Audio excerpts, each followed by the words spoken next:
ठीक है, ये याद रखे रहिएगा। किस ईयर में? 1911 में। ओके, तो ये इन्वेंट किया है। तो सुपर कंडक्टिविटी होती क्या है? तो बहुत सारे ऐसे मटेरियल्स हैं, या समटाइम्स अलॉय भी कह सकते हैं, जिसकी जो इलेक्ट्रिकल रजिस्टिविटी होती है ना, सडनली फॉल कर जाती है at a particular temperature, and that temperature is known as critical temperature. तो हम किसी भी मटेरियल या अलॉय को सफिशियंटली लो टेम्परेचर तक कूल डाउन करें उसके क्रिटिकल टेम्परेचर से, तो उसकी जो इलेक्ट्रिकल रजिस्टिविटी होती है वो सडनली फॉल कर जाती है जीरो पे। ये जो फिनोमिना उस तरह के मटेरियल को कहते हैं सुपर कंडक्टर मटेरियल, और ये जो फिनोमिना कहलाती है वो कहलाती है सुपर कंडक्टिविटी। मैं लिखता जा रहा हूँ, फटाफट लिखते जाइए आप लोग भी। ठीक है, देखिए, there are certain, voice audible है ना? यस सर, ऑडिबल है। Yes sir. Yes sir. लिखते जाइए। So there are certain material are alloys, okay, whose whose electrical resistivity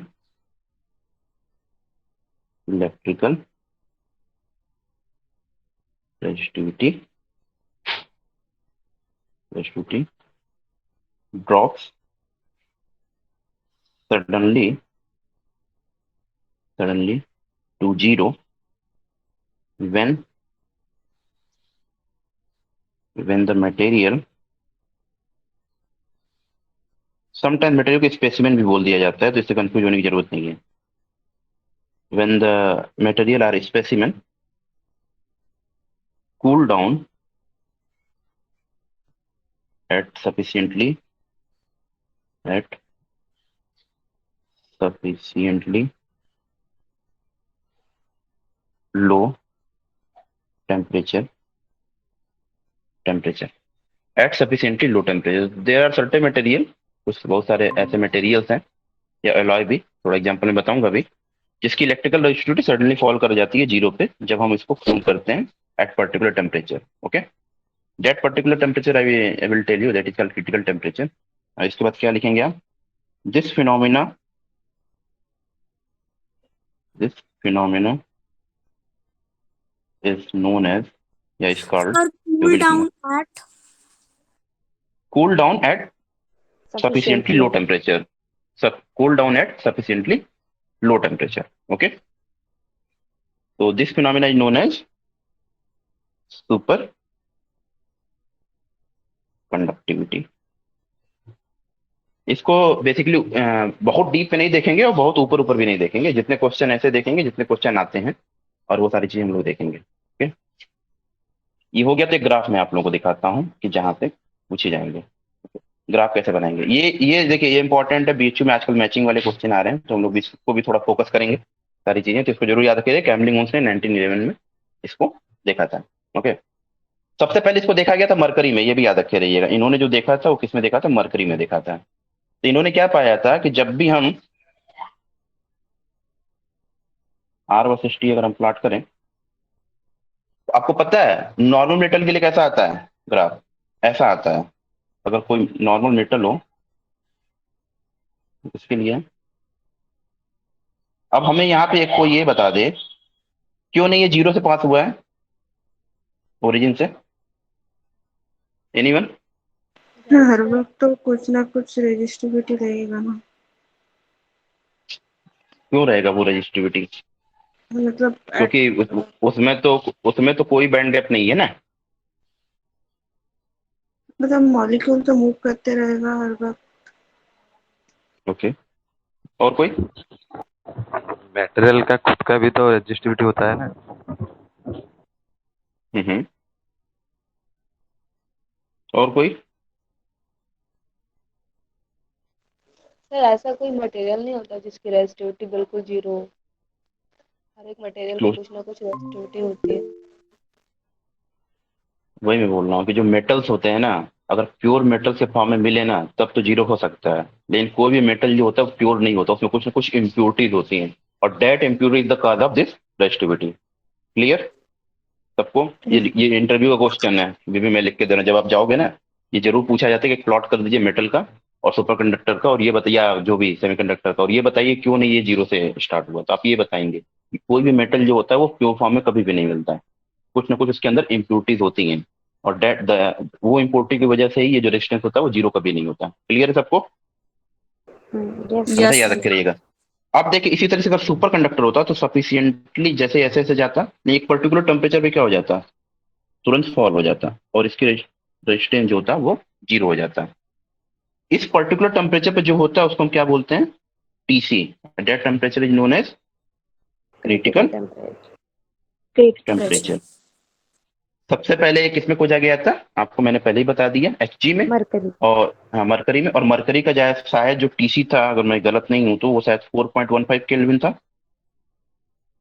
okay, ये होगा। और इस टाइम पे और एट रूम 273 केल्विन, ठीक है, जो रेजिस्टेंस था मरकरी का, वो था आपका, ये भी नोट कर लीजिएगा, 172.7 ओम था।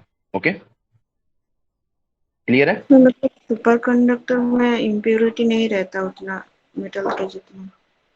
नहीं नहीं नहीं, सडनली फॉल ओके करते हैं। इम्प्योरिटी तो वैसे हर जगह रहता है, लेकिन प्योर फॉर्म में सुपर कंडक्टर मिलते हैं हमेशा, ठीक है, ओके। तभी वो शो करते हैं। तो ये हो गया आपका। तो सबसे पहले मरकरी में कैम्बलिंग ओन्स ने 1911 में खोजा था इसको, सबसे पहले मरकरी में। इसका क्रिटिकल टेम्परेचर जो था जहाँ पे ये था वो था आपका 4.15 केल्विन। और सॉरी 0 डिग्री सेंटीग्रेड पे जो मरकरी का रेजिस्टेंस आया था वो आया था आपका 172.7 ओम। ओके, तो जो प्योर मरकरी होता है ना, वो क्या होता है, जैसे मान लो कि हमने इसको जनरली जो सारे हमने क्या करना रहता है कि टेम्परेचर को काफी कूल करना रहता है। तो ये थोड़ी सी हम रिसर्च की चीज बता दें, तो हम जनरली यूज करते हैं इसके अंदर लिक्विड हीलियम या लिक्विड नाइट्रोजन, जो सफिशिएंटली कूल कर दे बहुत ज्यादा। ओके, अब 4.15 केल्विन पे जब रेजिस्टेंस देखा गया था मरकरी का, तो वो less than I think micro ohm था, इसलिए उसको नेग्लेजिबल माना लिया गया था। ओके, हमेशा याद रखे रहिए किसी भी मटेरियल्स का रेजिस्टिविटी दो तरह की होती है, एक डीसी रेजिस्टिविटी होती है और एक जिसको हम बाद में बता देंगे आप लोगों को। तो हमेशा जो जीरो देखा जाता है वो देखा जाता है डीसी रेजिस्टिविटी, ये याद रख रहिएगा, वो होती है जीरो। लेकिन कभी भी एसी रेजिस्टिविटी देखेंगे ना, ये सारी चीजें मैग्नेटिक फील्ड के अंदर की जाती हैं। ओके, तो वो कभी भी जीरो नहीं होती, हमेशा याद रख रहिएगा। जैसे कुछ मेटल्स का आप लोगों को पता है, जैसे आप बीएचयू में जाओगे ना तो वहां पे एक मेटल है, allow actually in yttrium barium copper oxide, इसका आप लोग का एक्सपेरिमेंट करोगे वहां पे बीएचयू के अंदर, ये कराया जाता है सॉलिड स्टेट पे अगर आप जितने लोग लोगे, जैसे मैंने लिया था। इसका अगर आप टीसी देखोगे ना, तो ये आता है अराउंड 93 केल्विन पे। ओके, इसी तरीके से नायोबियम टाइटेनेट है, इसका अगर देखोगे तो ये अराउंड 10 केल्विन पे ही आ जाता है। कुछ मेटल सा बता देते हैं, जैसे टिन है, टिन का आप देखोगे तो 3.72 केल्विन के आसपास आ जाता है। जर्कोनिया है, इसका और नीचे जाता है, 0.55 केल्विन। एच जी मैंने बता दिया। लेड कभी कभी पूछ देगा तो इसका याद रखे रहिए, लेड और ये 7.2 केल्विन होता है। और नायोबियम पूछ देगा, ये याद रखे रहिए 9.3 केल्विन होता है इसका, ठीक है, ये देख लीजिएगा। तो ये सारी चीजें हैं, ये मैं बस बेसिक आप लोगों को बता दिया कि इन केस कभी मैचिंग का क्वेश्चन आ जाए और आप लोगों के सामने, क्योंकि आजकल बीएचयू ने पैटर्न चेंज किया है, तो इस तरह की चीजें आप लोगों को पता होनी चाहिए। ओके, नेक्स्ट चलते हैं हम लोग। इसके बाद का जो बहुत सारे जो सुपर कंडक्टिंग फिनोमिना हम लोग देखते हैं, तो इसके बहुत सारी प्रॉपर्टीज होती हैं। ओके, बहुत सारी प्रॉपर्टीज में आप जैसे हमने रेजिस्टिविटी तो आप लोगों को सामने बता ही दिया। सबसे पहले इसके बाद देखते हैं मीजनर इफेक्ट। मीजनर इफेक्ट से आप लोग देखोगे तो कभी ना कभी क्वेश्चन आए होंगे। ओके, हाँ आप लोगों ने है कभी सर। पेपर देखा है? हाँ, पेपर अगर आप देखोगे तो जनरली पूछ दिया जाता है कि काई की वैल्यू कितनी होती है मीजनर इफेक्ट में, यही क्वेश्चन पूछा जाता है। तो नेक्स्ट हेडिंग आप डालिए मीजनर इफेक्ट। मीजनर इफेक्ट,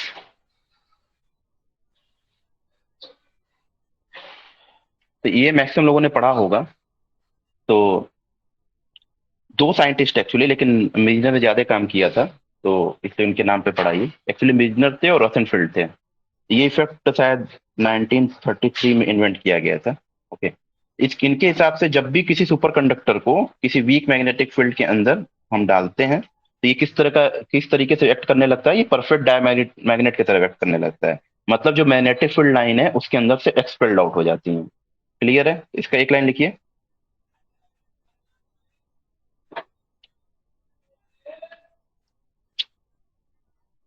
तो लिख, according to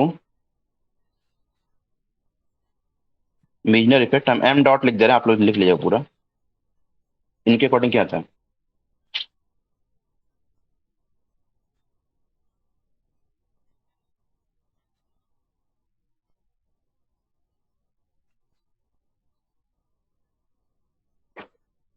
A superconductor, a superconductor in a weak magnetic field, weak magnetic field, in a weak magnetic field will act as a perfect diamagnet, will act as a perfect diamagnet if, okay, will perfect diamagnet with zero magnetic induction in the interior if we cool down at T is less than TC। अगर critical temperature से ज्यादा cool down कर दें तो जब magnetic वो work करने लगेगा परफेक्ट डायमैग्नेट की तरह, और उसकी जो मैग्नेटिक इंडक्शन होगा उसके अंदर वो क्या हो जाता है, जीरो हो जाता है, जब हम इसको सफिशियंटली लो टेम्परेचर पे टी लेस देन टीसी पे कूल कर दें। क्लियर है ये? तो चलिए देखिए, अगर मान लीजिए आपके पास नॉर्मल मेटल है, ये आपका नॉर्मल मेटल है, तो अगर मतलब टेम्परेचर ज्यादा है टीसी से, तो जितने भी मैग्नेटिक फील्ड लाइन है ना इसके अंदर से पास करते हैं, फ्लक्स जो होता है। ओके, अब हम इसको क्या करेंगे, कूल करेंगे। किस टेम्परेचर पे करेंगे? T is less than TC पे करेंगे, टीसी। राइट? तो क्या होता है, यहाँ से इतना ही बड़ा है, ये मान के चलेगा, तो छोटा बन गया, ठीक है। अब मैग्नेटिक फील्ड लाइन इसके अंदर से नहीं पास करेंगे, इसके इंटीरियर से एक्सपेल्ड आउट हो जाती है। समझ में आ रहा है सबको? सर ये प्रॉपर्टी है या इसके पीछे कोई रीजन है? ये इसकी प्रॉपर्टीज है। ओके ओके, ये सारी चीजें हमें प्रॉपर्टीज बता रहे हैं अभी। Okay sir. अब इसका जो रीजन एग्जैक्ट जानना है तो एक पीआरएल का पेपर है, वो बहुत ही टीडियस है। ओके, तो वो अभी आपको जानने की जरूरत नहीं है, क्योंकि वो मैंने खुद ढंग से नहीं पढ़ा है उसको, तो बहुत सारी चीजें हैं उसमें। तो जनरली जब इसको कूल डाउन आप करोगे, ठीक है, तो ये क्या हो जाएगा, इसके अंदर जो मैग्नेटिक फील्ड हो जाती है वो क्या हो जाता है, जीरो हो जाता है। मेरी बात समझ में आ रही है सबको? यस तो सर। देखिए, इंटेंसिटी एच तो इधर रहती है, बी जीरो होने से जो मैग्नेटाइजेशन होता है एम की डायरेक्शन ये हो जाती है। तो होता क्या है, हम ये बता रहे हैं, वैक्यूम के अंदर अगर आप इक्वेशन पढ़े होगे मैग्नेटिक फील्ड का, तो बी इक्वल टू क्या होता है, म्यू नॉट एच होता है, इसके अंदर, वैक्यूम के यस अंदर, सर। इन वैक्यूम, ये तो पता होगा। बी क्या है आपका, मैग्नेटिक फील्ड, राइट?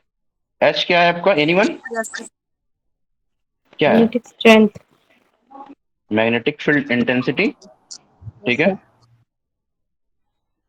और म्यू नॉट तो सबको पता है कि लिख दूं? म्यू नॉट क्या होता है, पता है क्या होता है? म्यू नॉट क्या होता है? परमेबिलिटी। परमेबिलिटी इसकी वैल्यू होती है 4 पाई इंटू 10⁻⁷ यही तो होती है। म्यू नॉट अपन 4 पाई की वैल्यू कितनी होती है, 10⁻⁷, राइट? गलत तो नहीं लिखा हूं मैं? No sir. अब देखिए इंटीरियर के अंदर क्या था, बी जीरो था, अभी मैंने दिखाया जब टी की वैल्यू लेस देन, टी की वैल्यू लेस देन टीसी थी, राइट? तो जब इंटीरियर में बी जीरो है और हमने अभी पढ़ा है, तो ऊपर वाला जो इक्वेशन था,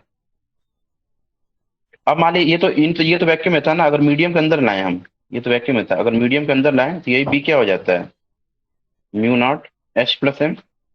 अब ये एम क्या नया चीज आ गया, किसी को पता है? ये इसको बोलते हैं मैग्नेटाइजेशन, हाँ या ना? Yes sir. मैग्नेटाइजेशन क्या होता है? Number of magnetic moment per unit volume, यही तो होता है मैग्नेटाइजेशन, राइट। अब देखिए, अब बी की वैल्यू को क्या कर दीजिए, 0 कर दीजिए। ये क्या हो जाएगा, mu naught H plus M, yes और no. Yes sir. Yes sir, yes sir. तो एच प्लस एम 0 आ जाएगा, this implies that M equal to minus H या H equal to minus M. इससे यहां से भी प्रूफ हो रहा है कि जो मैग्नेटाइजेशन है और मैग्नेटिक फील्ड इंटेंसिटी है वो दोनों किस डायरेक्शन में है, अपोजिट डायरेक्शन में है। अपोजिट डायरेक्शन में। तो इसका मतलब जो मैंने ये पहले बताया था वो यहाँ नीचे आके प्रूफ हो गया, ये दोनों क्या होते हैं, अपोजिट डायरेक्शन में होते हैं। तो एक चीज आप और बताइए, अभी खैर मैंने पढ़ाया नहीं है लेकिन ये सब बेसिक चीजें क्लास 12 की चीजें हैं। मैग्नेटिक ससेप्टिबिलिटी आप लोगों ने पढ़ा होगा, यस सर। क्या होता है, इसको डिनोट किससे करते हैं, काई से, जिसकी वैल्यू यस क्या सर। होती है, magnetization upon magnetic field intensity, यही तो होती है। एम की वैल्यू क्या रख दीजिए, माइनस एच अपॉन एच, तो काई की वैल्यू क्या आ जाएगी, -1। इसको मोस्ट इंपॉर्टेंट लिख लीजिए, जो पूछा जाता है, ठीक है। और यही क्या है, यही क्या है, criteria of perfect perfect diamagnetic, ये क्राइटेरिया आपका परफेक्ट डायमैग्नेटिक का। क्लियर है, इसमें यस कोई सर। डाउट किसी को, ये सारी चीजें आप लोगों ने वैसे पढ़ी होंगी, लेकिन फिर भी डाउट होगा तो बताऊंगा मैं, यस। तो बी और एज में डिफरेंस क्या है? मतलब एक बुक में था कि एज ओरिजिनल मैग्नेटिक फील्ड है। एक मैग्नेटिक फील्ड इंटेंसिटी होती है, ठीक है, और एक यस होता है sir. Magnetic field inductance, that is the difference, okay. हाँ, मतलब दोनों ही मैग्नेटाइजेशन में पार्ट हाँ, लेते हैं ना। दोनों ही मैग्नेटाइजेशन पार्ट लेते हैं। जब वैक्यूम में लेते हैं हम, तो हम क्या कर देते हैं, मैग्नेटाइजेशन को 0 कर देते हैं वैक्यूम के अंदर में, ठीक है, हम उसको 0 मान के चलते हैं। लेकिन जब मीडियम होता है तभी आ जाता है, उसका भी रहता है। दो तरह के फ्लक्स अभी हम दिखाते हैं, दो तरह के फ्लक्स कैसे जनरेट होते हैं, उसमें आपको समझ में आ जाएगा। यहाँ तक क्लियर है सबका, सर एक क्वेश्चन था। Yes sir. Yes. Sir, sir जब अभी आपने थोड़ी स्लाइड नीचे करी है ना सर, यहाँ तक अभी फाइन। टी इज, हाँ नो सर, वो जो ग्राफ बना है मेटल वाला, हाँ ये वाला। हम्म, तो जब T is greater than T C, फिर इसको magnetic field of N hmm, cross कर रही हैं, और जब लेस किया आपने तो फिर इसको क्रॉस हम्म, नहीं कर पा रही हैं। तो इस केस में मैग्नेटिक फील्ड इनसाइड जीरो नहीं होगा, और इस केस में magnetic field yes, inside zero होगा, ये कैसे वही हो तो रहा है? बोल रहा हूँ कि जब मैग्नेटिक फ्लक्स ही नहीं रहेगा तो मैग्नेटिक फील्ड कहाँ से आएगी फिर। नहीं नहीं, मतलब मैंने ये पूछा कि आपने जब टेम्परेचर को डिक्रीज किया तो उसे क्यों नहीं क्रॉस कर पा रही है वो magnetic that is field the of N. Property of superconductor, ये तो बोल रहा हूँ ना, ये इंट्रिंसिक प्रॉपर्टीज है, ये सारी चीजें हम प्रॉपर्टी बता रहे सुपर कंडक्टर की। क्लियर है, yes sir. That is intrinsic property. अब नेक्स्ट देखिए, क्रिटिकल फील्ड।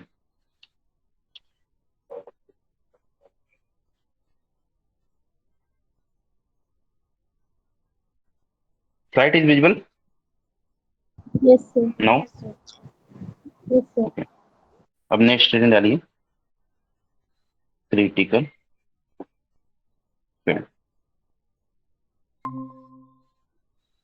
अभी क्रिटिकल फील्ड क्या होता है, देखिए दो तरह के सुपर कंडक्टर अभी हम बताएंगे, तो उसके बाद में हम टाइप 1 टाइप 2 में और सभी तरीके बताएंगे कैसे होता है, लेकिन फिलहाल के लिए क्रिटिकल फील्ड हल्का सा बता देते हैं, ठीक है। इसको डिनोट करते हैं शायद HC से, ठीक है, क्लियर है। तो यस ठीक है। देखिए हमने ये पहले ही बता दिया था कि जब भी कोई सुपर कंडक्टर, जब हम नॉर्मल स्टेट से normal metal super conducting state में जाते हैं, मतलब बिलो TC जाते हैं, ठीक है, तो उसमें सुपर कंडक्टिंग की प्रॉपर्टी आ जाती है किसी भी मेटल में। तो ये भी ऑब्जर्व किया गया था कि जब बिलो TC जाएंगे और किसी सफिशिएंटली स्ट्रॉन्ग मैग्नेटिक फील्ड में इसको रख दें सुपर कंडक्टर को, जो जो मैग्नेटिक फील्ड की वैल्यू होती है वो, ओके, तो हम बहुत ही स्ट्रॉन्ग मैग्नेटिक फील्ड बोल दें तो वो क्या हो जाती है, सुपर कंडक्टिविटी क्या हो जाती है, वेनिश कर जाती है। किस फील्ड पे, एक पर्टिकुलर फील्ड पे, उस फील्ड को हम बोलते हैं क्रिटिकल फील्ड SC। ये इस तरीके से भी हम समझ सकते हैं, तो इसको लिखिए, it is observe that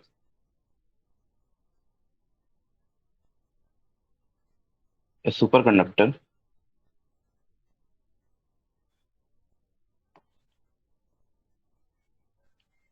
it is observed that a superconductor regains or reattains, जो भी आपको लिखना है, ठीक है.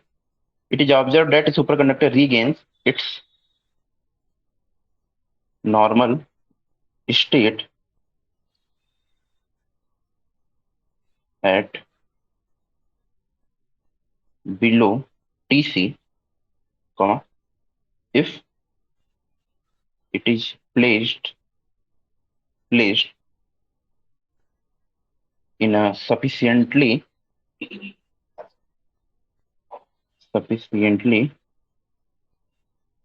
strong magnetic field or high magnetic field. Strong magnetic field, ठीक है, full stop. The value of the magnetic field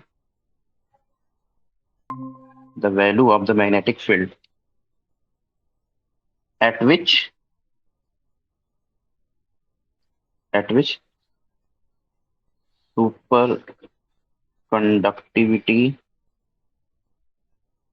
superconductivity phenomena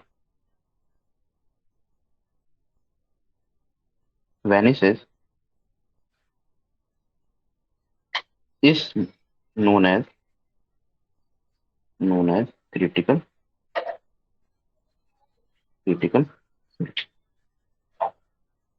तो HC.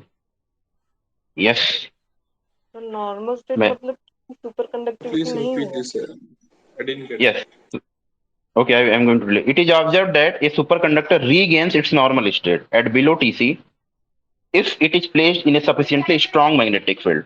The value of the magnetic field at which superconductive phenomena vanishes is known as critical field. तो देखिए, इसका कहने का ये मतलब हुआ कि जब भी मेरा कोई सुपर कंडक्टर है, ओके, मतलब बिलो टीसी पे तो वो सुपर कंडक्टर है, तो उसको हम नॉर्मल मेटल में भी ला सकते हैं जब उसके अंदर हम एक स्ट्रांग मैग्नेटिक फील्ड डाल दें. मतलब हम उसकी सुपर कंडक्टिंग प्रॉपर्टी को क्या कर देते हैं, डिस्ट्रॉय कर देते हैं. तो जिस मैग्नेटिक फील्ड पे वो प्रॉपर्टी डिस्ट्रॉय होती है, जिस फील्ड पे, उस फील्ड को हम क्या बोलते हैं, क्रिटिकल फील्ड, HC. मतलब जैसे मान लीजिए कि हमने ये प्लॉट किया, ये सबका हो गया, लिख लिए आप लोग. यही बता देते Mason effect won't be there. Sorry. Meissner effect would be there now. Below T less than Tc. T less than Tc. Yes. Yeah. So how magnetic field will affect it? How magnetic field affect? We will provide external magnetic fields, high external magnetic field. So if you are going to see the superconductivity measurement, there are a big chamber. Okay, so I think 5 Tesla, 10 Tesla magnetic field will be there. You cannot imagine. Okay, if you cannot open, there will be the sealed pack. One room is dedicated for that. Okay, so we are going to provide a strong magnetic field on your material to destroy its superconductivity. Or there will be two types of field. One field will be parallel, one field will be perpendicular. Okay, so in both cases, you will get a different property based on the material property, right?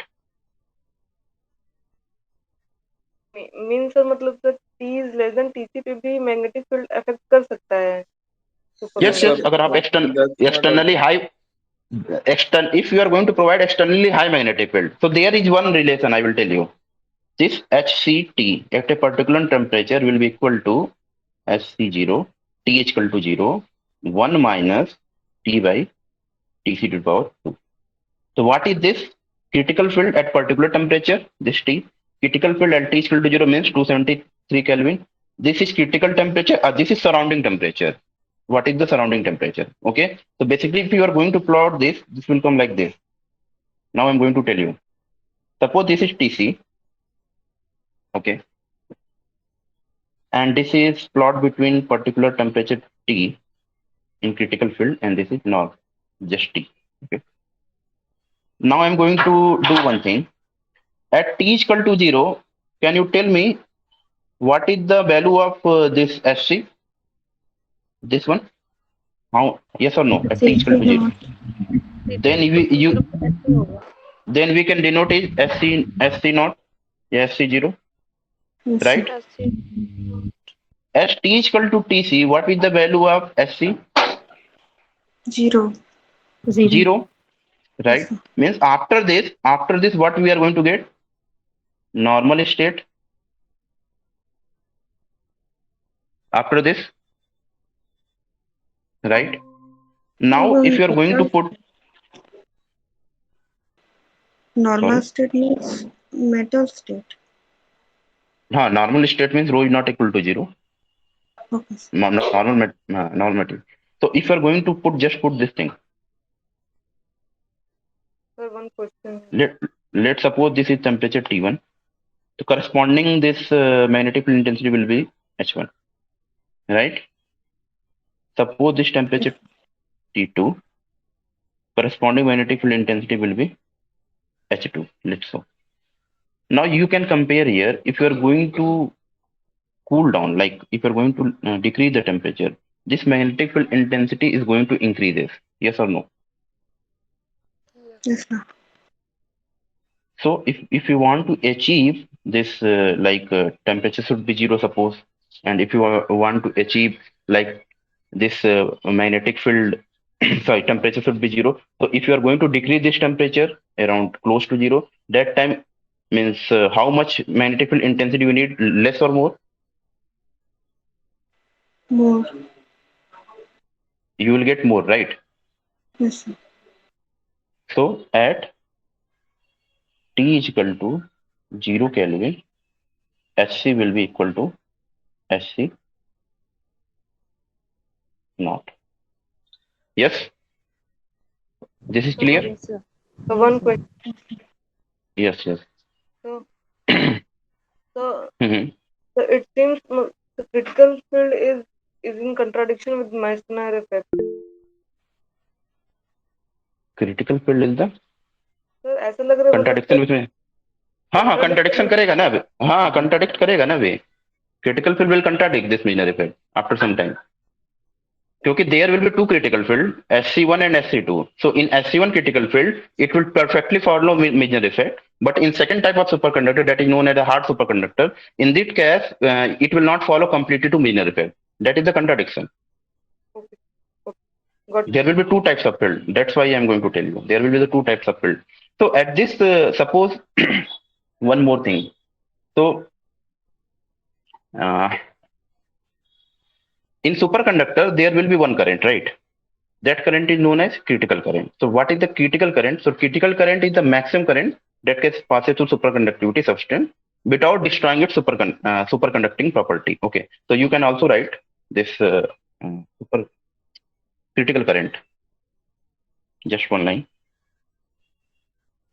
Critical current. So what is critical current? We are going to denote it IC. C for critical. So critical current is the maximum current that can pass through superconducting material. Superconducting material. Sometimes we can call it specimen. Okay. Superconducting material without changing or destroying, whatever you want to say, you can say, destroying its super its superconductivity, its superconductivity or its superconducting nature. तो critical current क्या है? Critical current एक ऐसी current है जो किसी भी specific में या किसी भी मटेरियल सुपरकंडक्टिंग मटेरियल में फ्लो करती है without destroying it superconducting property. Okay. Next heading डालिए. ये सबका हो गया. सर अभी नहीं नेक्स्ट है। हेडिंग डालिए. हाँ लिख लीजिए. London penetration depth. इसको थोड़ा थोड़ा हम लोग को जानना चाहिए जिससे काम हो जाए. वैसे तो हमें पता है कहाँ से क्यों क्वेश्चन आएंगे, लेकिन मैं थोड़ा सा आप लोगों को बता देता हूँ कि होता क्या है ये.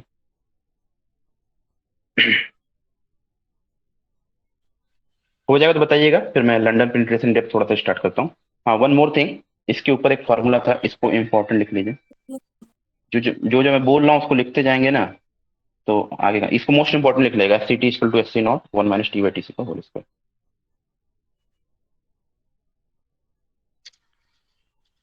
तो can we start this thing? Sir critical current को एक बार हिंदी में बता दीजिए ना।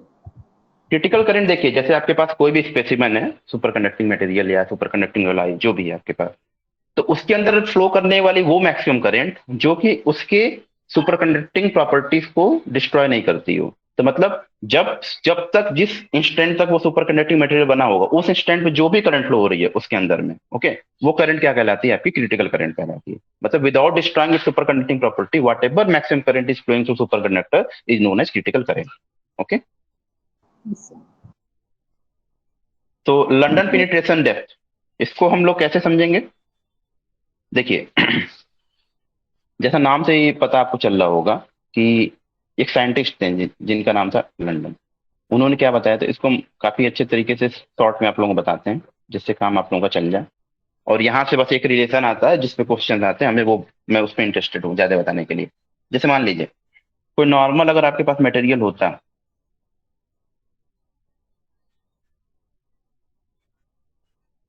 तो उसके अंदर मैग्नेटिक फ्लक्स पास करती, ये तो क्लियर है।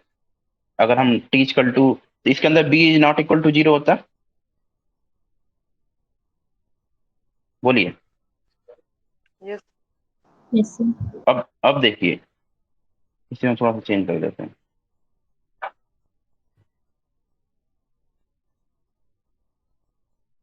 अब क्या हो जाएगा यहाँ पे, कोई दिक्कत?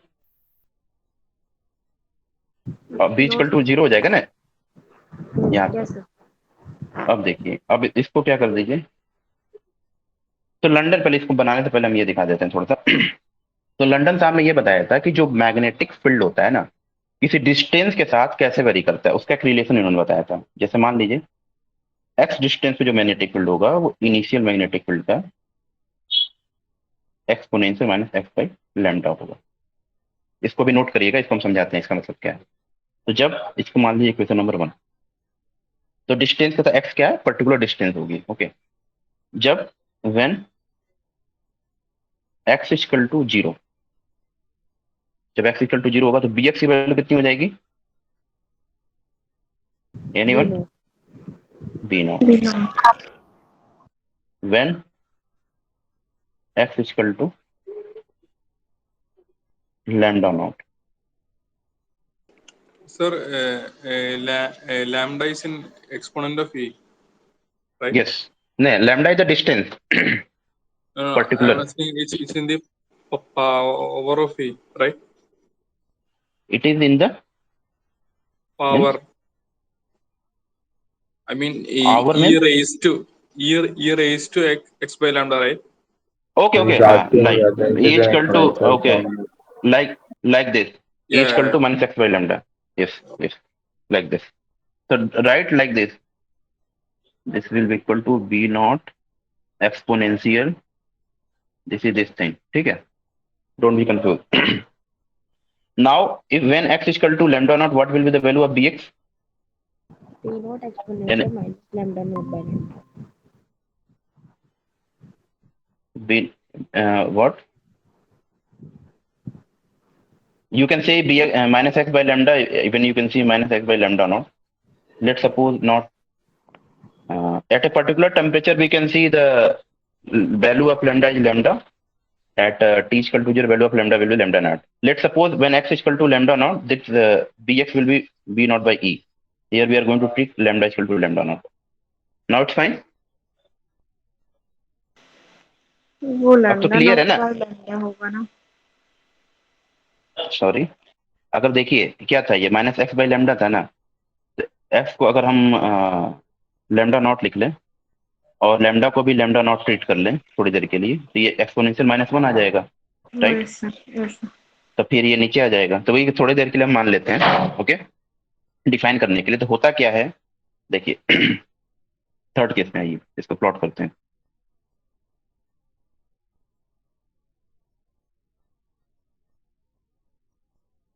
तो देखिए यहाँ से पहले स्पेसिन में तो नॉर्मल चीज है, ठीक है।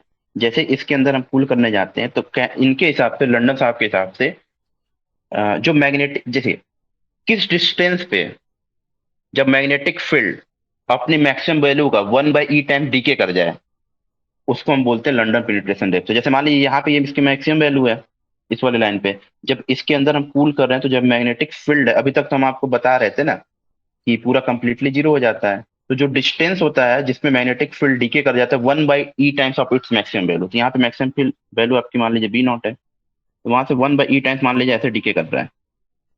क्लियर है? ऐसा। सिमिलरली अगर हम इधर से देखेंगे तो सपोज कर लीजिए कि ऐसे डीके कर रहा है, जस्ट आपको समझाने के लिए बता रहा हूँ।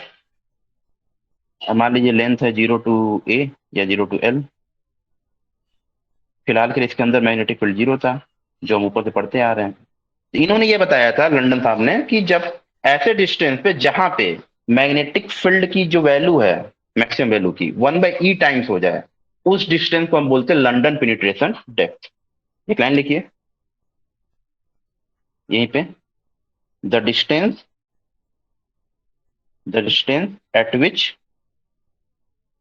at which magnetic field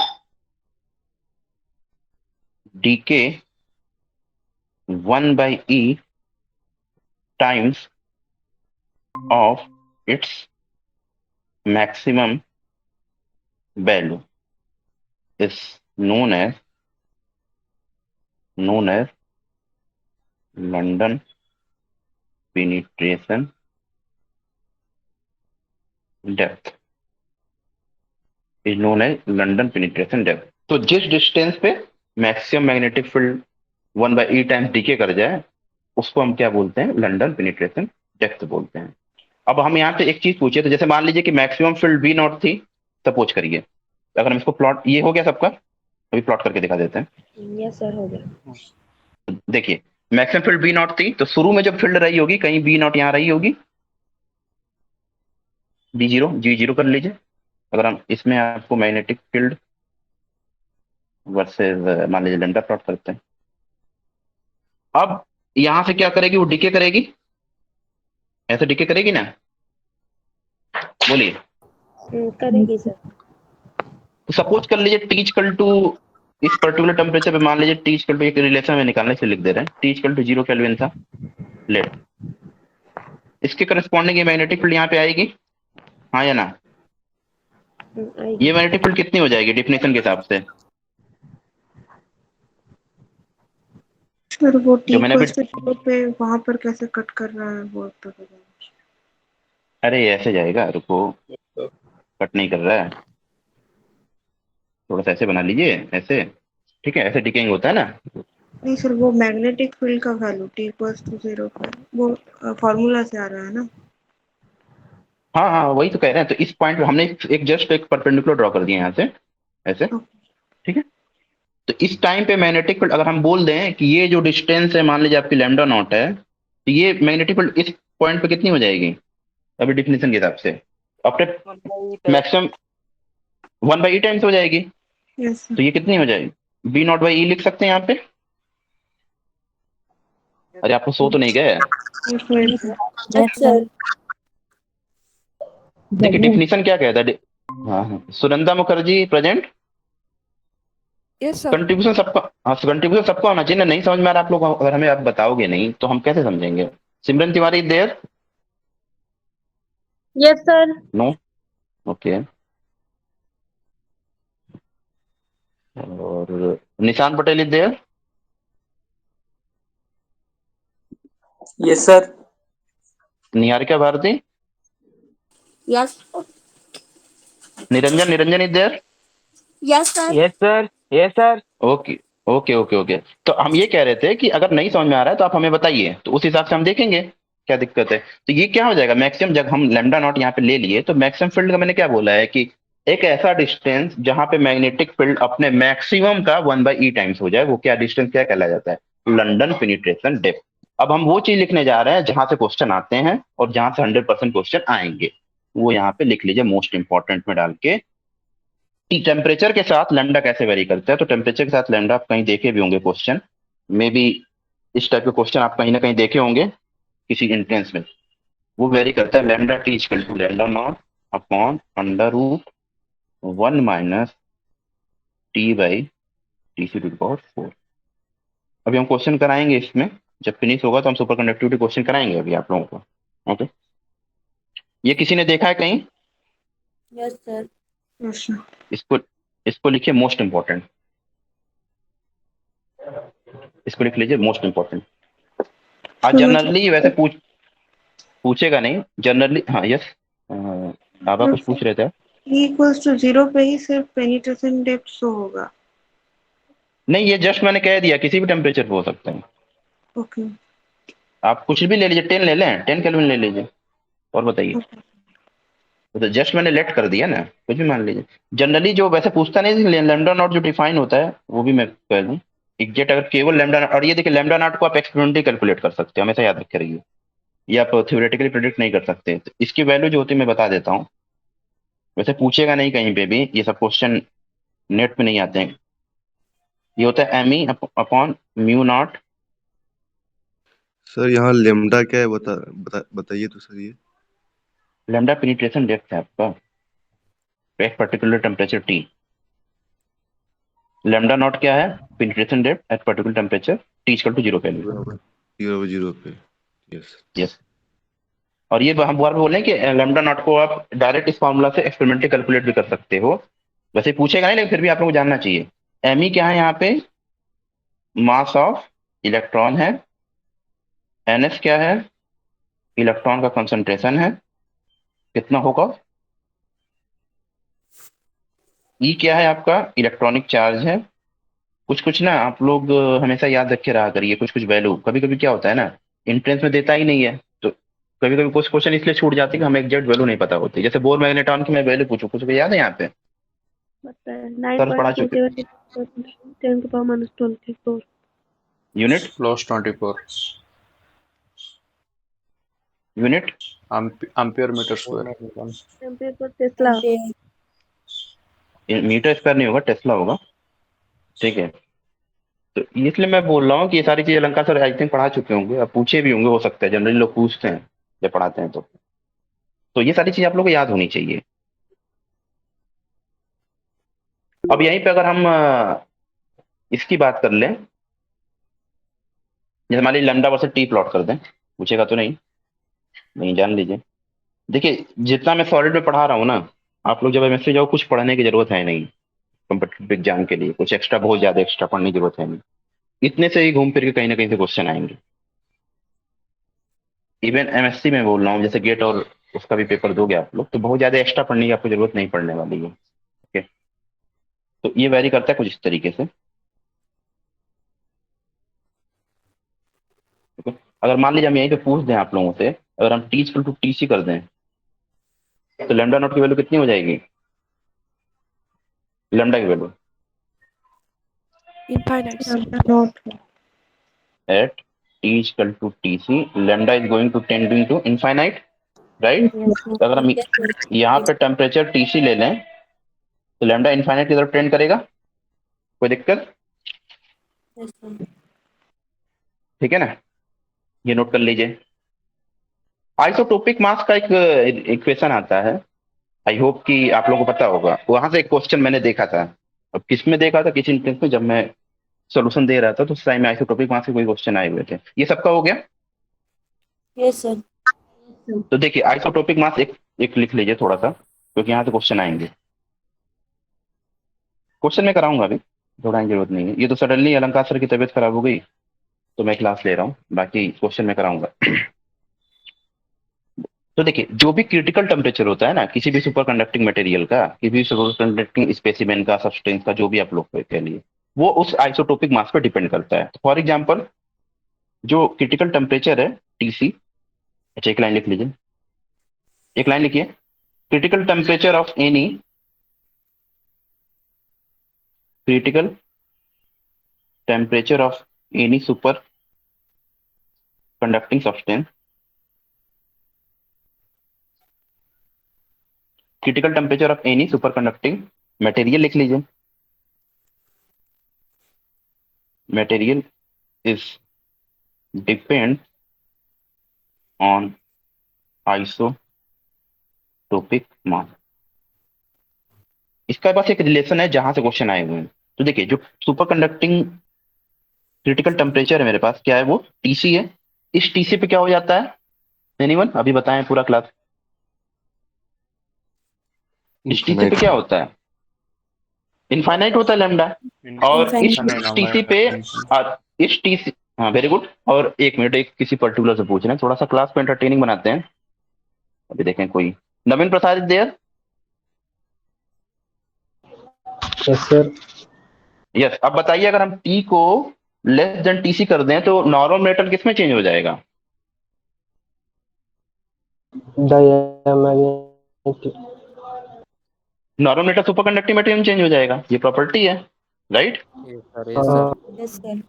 हाँ, तो यही मैं बोल रहा था कि जब हम टी को कर दे तो ये एक्सपेरिमेंटल से ये प्रूफ किया गया है कि जो क्रिटिकल ये टेम्परेचर है ना, वो आइसोटोपिक मास के प्रपोजनल होता है। कैसे प्रपोजनल होता है?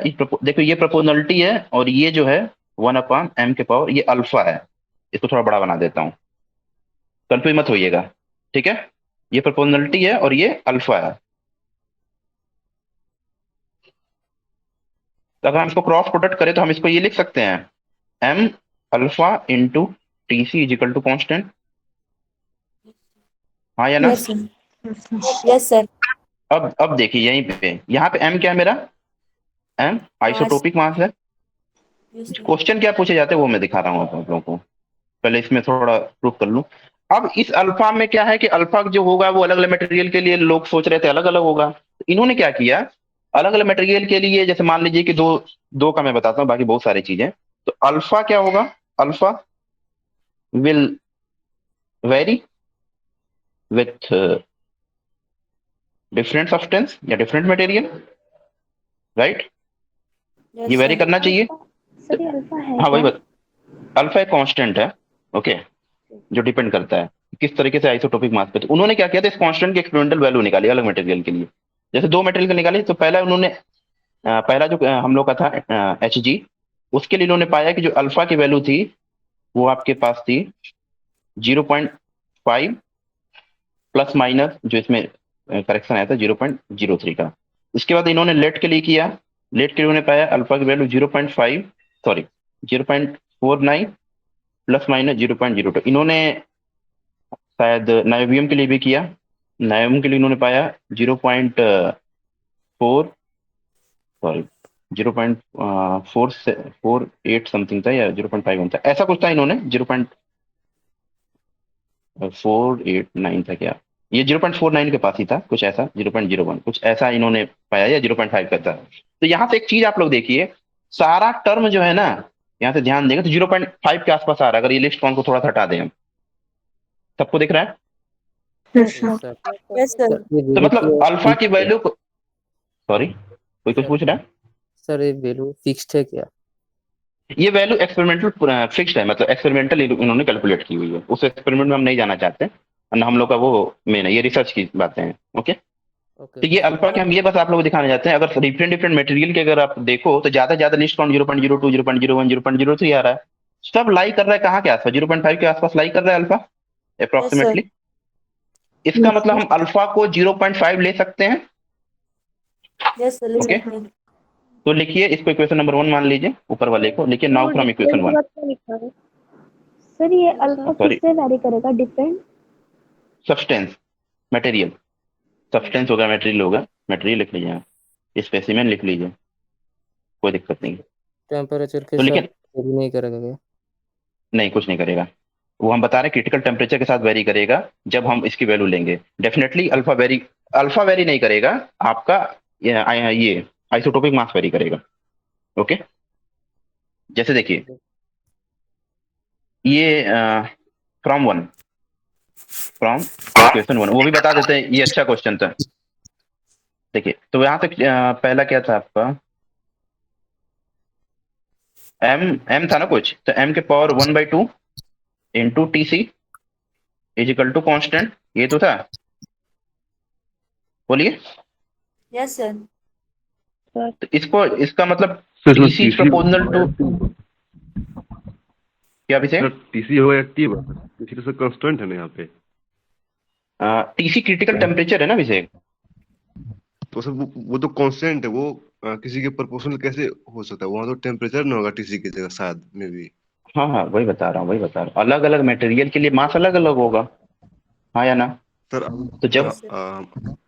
सर हम बोल रहे आइसो हैं कि T proportional to 1/m⁴ alpha होगा या TC प्रोपोर्शनल टू m/अल्फा होगा? TC is proportional to T लिख दिया क्या मैंने कहीं? टीसी लिखा है देखो। TC तो वो टी कांस्टेंट है ना, कोई भी न्यूमेरिकल वैल्यू है वही वो। नहीं नहीं हम बता रहे हैं, वही बता रहे हैं, तो टीसी डिपेंड करता है तो मास पे भी, अलग m⁴ अलग। भी कांस्टेंट ही हो जाएगा। वही डिफरेंट बता रहा हूँ। ये एम तो होता है चेंज डिफरेंट। होगा ना। अल्फा, एक मिनट अभिषेक, देखो अल्फा की वैल्यू क्या है, अल्फा की वैल्यू कांस्टेंट है, लेकिन मटेरियल का आइसोटोपिक मास तो अलग अलग है। तो जैसे जैसे मास चेंज होगा टीसी भी तो चेंज होगा। सर अल्फा नहीं। देखो ये देखो, टीसी क्या है, अच्छा ये। टीसी आपका ओके। ये है ना, ये तो चलिए मान लीजिए कांस्टेंट, ये भी कांस्टेंट, लेकिन एम जब चेंज होगा तो ये भी तो चेंज होगा, टीसी भी तो चेंज होगा फिर। Yes sir, yes, okay sir. हाँ, तो यहाँ से एक इंपॉर्टेंट पॉइंट लिख लीजिए, जब इस पर डिस्कशन हो रहा है तो ये तो खैर इंपॉर्टेंट है, एक और इंपॉर्टेंट पॉइंट लिखिए, एम जब डिक्रीज करेगा तो टीसी क्या होगा, इंक्रीज करेगा, टीच करेगा सर। या एम इंक्रीज करेगा तो टीसी क्या होगा, डिक्रीज टीच करेगा। करेगा। क्लियर है? Yes sir. ये हो गया आपका।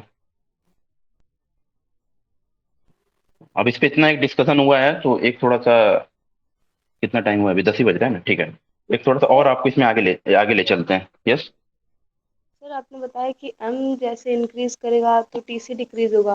क्रिटिकल टेम्परेचर मटेरियल के लिए कांस्टेंट होता है ना, तो अल्फा वैरी करेगा ना।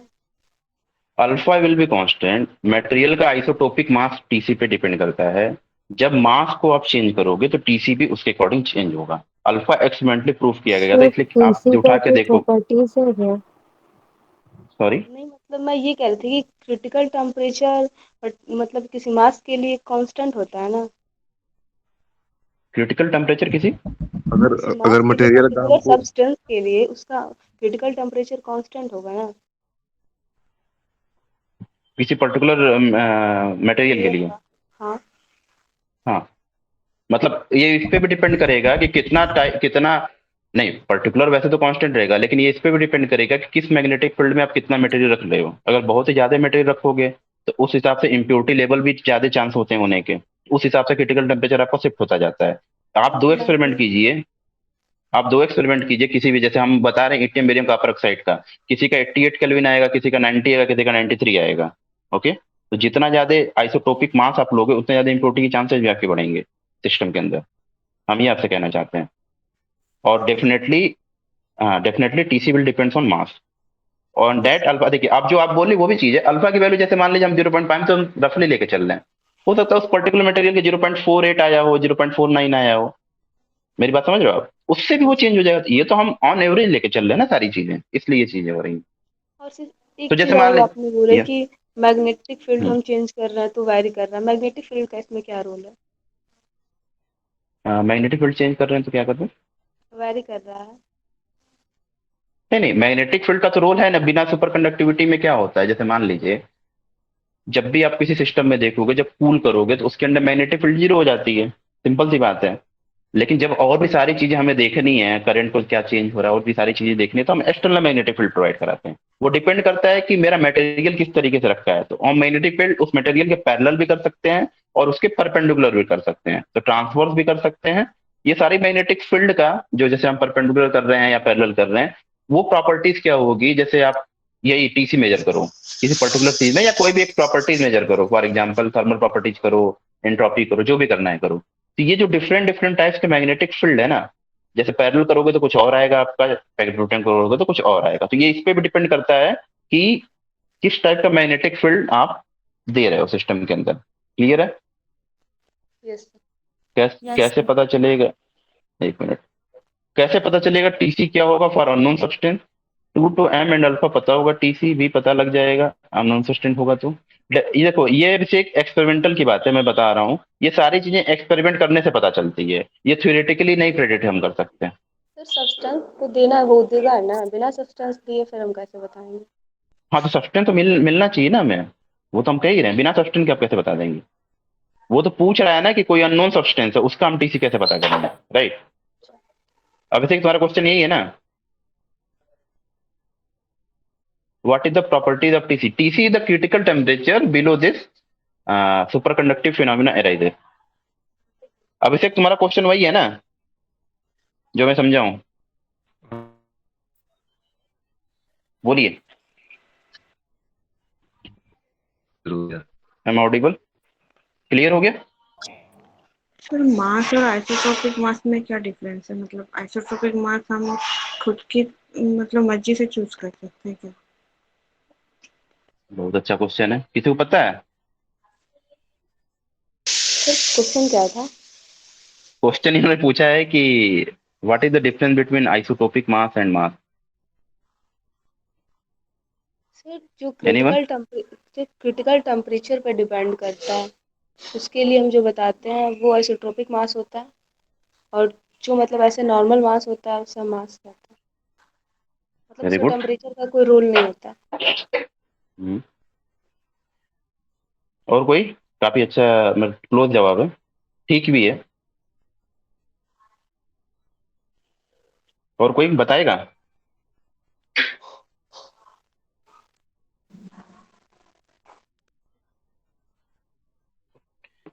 कोई और? सर आइसोट्रोपिक मास में दो मटेरियल का मास भी सेम हो सकता है। हाँ, ये कह सकते हैं, क्योंकि एटम जो होते हैं सेम एलिमेंट के विद डिफरेंट मास नंबर जो होते हैं वो आइसोटोप्स कहलाते हैं, राइट? तो उसके अकॉर्डिंग डिफरेंट मटेरियल के जो मास होंगे वो आइसोटोप मास हो सकते हैं। ये भी सही है, ये भी अच्छा है, ये तो मैं सोचा भी नहीं, खैर इस तरीके से आप बोले तब सोचा हूँ मैं। और कोई? तो देखिए, जो एटॉमिक मास होता है ना वो वेट एवरेज होता है किसी भी मास का, ठीक है? और जो इनका जो आंसर था वो भी काफी सही था, इस तरीके से मैं आज तक नहीं सोचा था कि जो आइसोटोपिक मास होगा, क्योंकि आइसोटोप्स आप जानते हो ना, आइसोटोप्स क्या होते हैं? आइसोटोप्स क्या होते हैं ये पूछ रहा हूँ मैं। एटॉमिक नंबर सेम होता है। एटॉमिक, हाँ, एटॉमिक नंबर से। जो भी होगा तो उसके करस्पॉन्डिंग मास भी ले सकते सेम हैं। बताओ। तीन तरह के होते हैं ना, आइसोटोप्स, आइसोबार, और एक और आइसोटोन्स। कुछ होता है, आइसोटोन्स, आइसोटोन्स। हाँ, आइसोक्लोरिक भी होती है। हाँ, आइसोक्लोरिक, वो थर्मल है। आइसोक्लोरिक क्या होता है? किसी ने पता नहीं, मैं सुन नहीं पाया, या किसी ने कुछ बोला ना आइसोक्लोरिक? थर्मोडायनामिक के टर्म्स में। अच्छा, आइसोकोरिक। अच्छा, आइसोकोहरिक बोल रहे हो, हम आइसोक्लोरिक समझे। ओके ओके ओके, चलिए अब लिखिए एनर्जी बैंड इन सुपर कंडक्टर।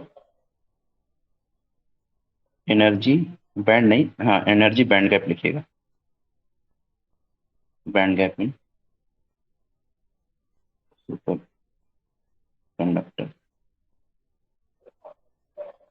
ठीक है? आइसोट्रोपिक मास बस क्लियर कर दें। सुविज्ञा क्या बोल रही हो? सर आइसोट्रोपिक मास, हाँ, बताया तो अभी। तो उसका फाइनल आंसर क्या होगा? आइसोटोप के मास से। तो एवरेज, देखिए एवरेज जो होता है ना, वेट एवरेज मास होता है किसी भी एटम का, एलिमेंट बेस्ड, ठीक है? उसको क्या बोलते हैं? जैसे आइसोटोप्स आप कुछ भी ले लो तो उस मास को हम बोलते हैं आइसोटोप मास, और मास जो होता है नॉर्मल मास होता है किसी भी सिस्टम का। तो सर उसको जब हम जनरली मास मास भी बोल सकते हैं, क्योंकि सर वैसे तो हम लोग मास ही लेते हैं। वैसे तो मास लेते हैं, लेकिन जो मास होगा वो अलग अलग सिस्टम के लिए तो अलग अलग होगा, राइट? लेकिन अगर हम कोई दो आइसोटोप्स ले लें तो उनका आइसोटोपिक मास सेम हो जाएगा, क्योंकि नंबर ऑफ न्यूट्रॉन और प्रोटॉन तो वहाँ सेम होंगे। Got it. नेक्स्ट, अब देखिए energy band gap in super conductor. Normal जो मेरे पास मेटल होता है उसमें दो तरह के बैंड होते हैं, ओके?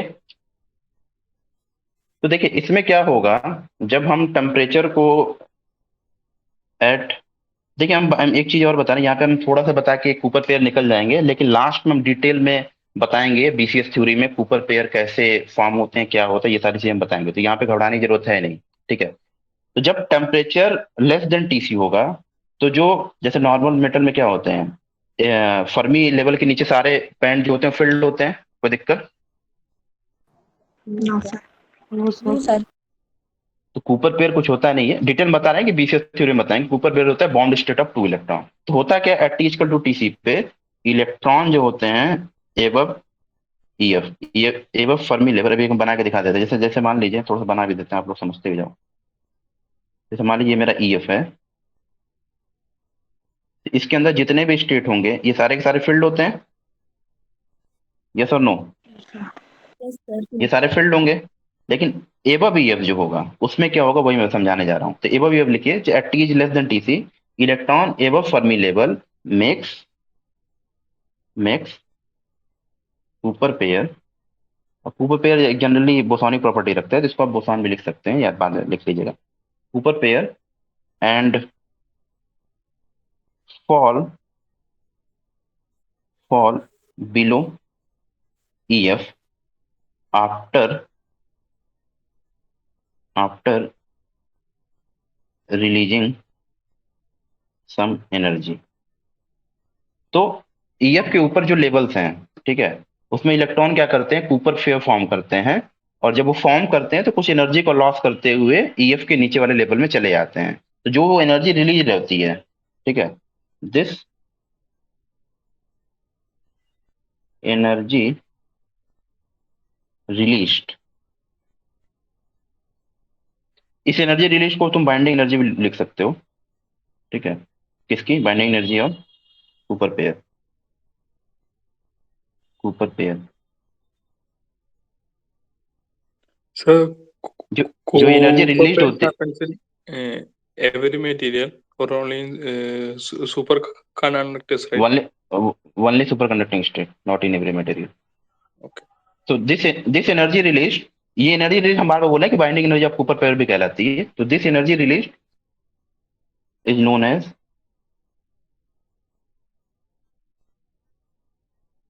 एक फॉर्म होगा, जो भी बाइंडिंग एनर्जी का एक फॉर्म होगा तो उसको हम बोलेंगे एनर्जी गैप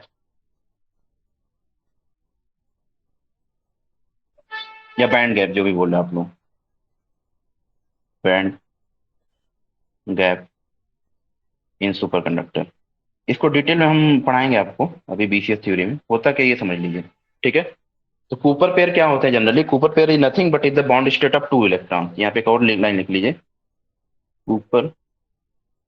तीन तरह के साइंटिस्ट, अगर आपको याद होगा, जब भी आप कूपर पेयर पढ़ते हो ना, तो तीन तरह के साइंटिस्ट थे वहां पे, बार्डिन, कूपर एंड सीपर, जिन्होंने 1957 में बीसीएस थ्योरी दी हुई थी इन्होंने। और इनको जहां तक मुझे याद है 1972 में इस पे नोबेल प्राइज भी मिला था।